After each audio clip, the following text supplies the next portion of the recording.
আপনারা যারা বাংলাদেশি এবং সোশ্যাল মিডিয়ায় রেগুলার অ্যাক্টিভ থাকেন তারা অনলাইন ভিত্তিক কিছু উদ্যোক্তাদের যদি লিস্ট করেন তাদের মাঝে সানভিজ বাই তনি আপু অন্যতম একজন। তার পুরো নাম রুবাইয়াত ফাতিমা তনি আর হাজব্যান্ড শাহাদাত হোসেন। তনি আপুর হাজব্যান্ড শাহাদাত হোসেন তিনি গতকাল বা গত পরশু ব্যাংককে চিকিৎসাধীন অবস্থায় মৃত্যুবরণ করেন। অসুস্থতার কারণে এবং বার্ধক্য জড়িত নানান সমস্যার কারণে তিনি দীর্ঘদিন ব্যাংককে ছিলেন।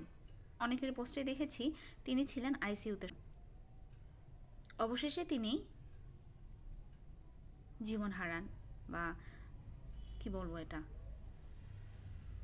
ঈশ্বরের যেটা নিয়ম, পৃথিবী থেকে সবাইকে বিদায় নিতে হবে, তিনিও বিদায় নেন। তার জন্য দোয়া করা ছাড়া আমাদের আর কিছুই নেই। আমি আজকের এই রিলসটা করছি এজন্য যে এই যে শাহাদাত হোসেন এবং তনি আপুর দুজনের এটা সেকেন্ড বিয়ে, দুজনেরই সেকেন্ড বিয়ে। তাদের ভিতর অনেক বয়সের পার্থক্য আছে, অনেক। এই বয়সের পার্থক্যের জন্য আমরা তাদেরকে সোশ্যাল মিডিয়ায় অনেক ট্রল করেছি।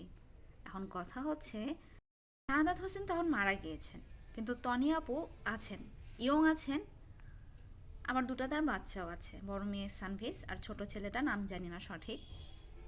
এখন কথা হচ্ছে, বয়সের গ্যাপের জন্য আমরা তাদেরকে নানাভাবে ট্রল করেছি, আজে বাজে ভাষা, নানান কিছু। তনি আপুকেও কি এখন আমরা ট্রল করব? ইনি এখন কি ট্যাগ পেয়েছে? বিধবা ট্যাগ। তার ব্যবসার খাতিরে, কাজের খাতিরে, জীবনযাপনের খাতিরে তিনি এখন নানান মানুষের সঙ্গে মিশতেই পারেন। আবার এমনও হতে পারে কয়েক বছরের ব্যবধানে বা এই বছর ঘুরতে না ঘুরতেই তিনি আরও একটা মানুষকে লাইফে ইনভলভ করবে।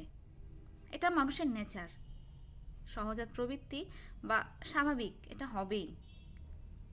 হ্যাঁ, একটা মানুষের মা বাবা, ভাই বোন, বন্ধু বান্ধবী, আত্মীয় স্বজন, পাড়া প্রতিবেশী সব কিছুই প্রয়োজন হয়। তো এই যে অভাবটা, এটা যে ব্যক্তি পূরণ করবে, সেই ব্যক্তি অপর একটা ব্যক্তির ক্লোজ ব্যক্তি হয়ে থাকবে।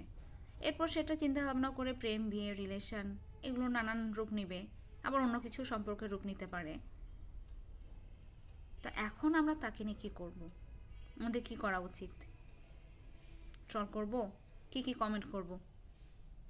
যদি আগে থেকে কেউ একটু কমেন্ট করে দিতেন তাহলে পরবর্তীতে আমাদের সবাই মিলে কমেন্ট করতে সুবিধা হতো, তাই না? আমাদের কি এগুলো বন্ধ করা উচিত নাকি চালিয়ে যাওয়া উচিত? কোনটা করলে ভালো হবে?